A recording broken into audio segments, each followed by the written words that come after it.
बिहार में प्रधानमंत्री नरेंद्र मोदी ने करीब 13,000 करोड़ रुपए की विकास परियोजना का शिलान्यास और उद्घाटन किया। उन्होंने कहा कि जब तक हर जरूरतमंद को पक्का घर नहीं मिलेगा वे चैन से नहीं बैठेंगे। साथ ही बताया कि बिहार में अब तक 38 लाख से ज्यादा घर बनाए गए। रक्षा मंत्री राजनाथ सिंह ने संयुक्त राष्ट्र शांति मिशन में शामिल महिला अधिकारियों से कहा कि 15 देशों से आई ये अधिकारी दुनिया में एकता और सहयोग की मिसाल है। उन्होंने बताया कि यूएन का मकसद महिला भागीदारी बढ़ाना है, क्योंकि महिलाएं शांति मिशनों में खास नजरिया और काम करने का तरीका लेकर आती हैं। दिल्ली एनसीआर में आवारा कुत्तों पर सुप्रीम कोर्ट का बड़ा आदेश। अब नसबंदी और टीकाकरण के बाद ही उन्हें उसी क्षेत्र में छोड़ा जाएगा। रेबीज से संक्रमित और आक्रामक कुत्तों को छोड़ा नहीं जाएगा। साथ ही कोर्ट ने सार्वजनिक स्थानों पर कुत्तों को खाना खिलाने पर रोक लगाते हुए अलग भोजन स्थल बनाने का निर्देश दिया है। लद्दाख के कारगिल में भूकंप, क्लाउड बर्स्ट और ग्लेशियर लेक आउटबर्स्ट फ्लड जैसी आपदाओं से निपटने के लिए मॉक ड्रिल आयोजित की गई। ये लगातार चौथा साल है जब केंद्र शासित प्रदेश ने इस अभ्यास को अंजाम दिया है। महाराष्ट्र के मुख्यमंत्री देवेंद्र फडणवीस ने कहा कि उन्होंने उपराष्ट्रपति चुनाव को गैर पक्षपाती बताते हुए उद्धव ठाकरे और शरद पवार से समर्थन की अपील की है। फडणवीस ने बताया कि उद्धव ठाकरे ने इस मुद्दे पर अपनी पार्टी नेताओं से चर्चा करने की बात कही, जबकि शरद पवार ने स्पष्ट किया कि विपक्ष का उम्मीदवार होने के कारण वे उसी का समर्थन करेंगे।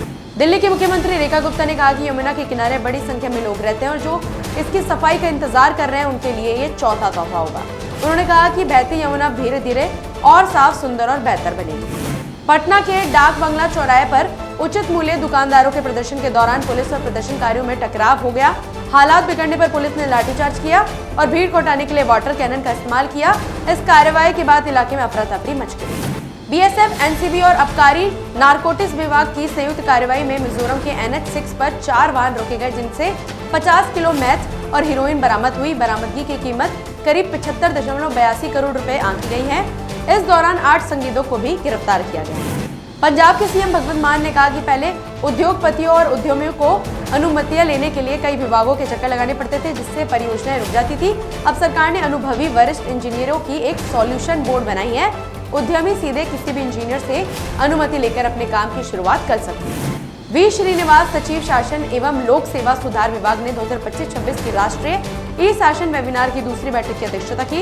इस वेबिनार का विषय था प्रौद्योगिकी से सरकार कामकाज में सुधार और डिजिटल बदलाव। इसमें सरकारी काम को आसान और बेहतर बनाने के लिए नई तकनीक और सुधारों पर चर्चा की। महाराष्ट्र के उजानी डैम से लगातार पानी छोड़े जाने के कारण भीमा नदी उफान पर है, जिससे कर्नाटका के अफजलपुर तालुक में बाढ़ की स्थिति बन गई और प्राचीन श्री यल्लम्मा देवी मंदिर का कुछ हिस्सा जलमग्न हो गया है। साथ ही मंदिर से जुड़ा पुल भी पानी में डूब गया।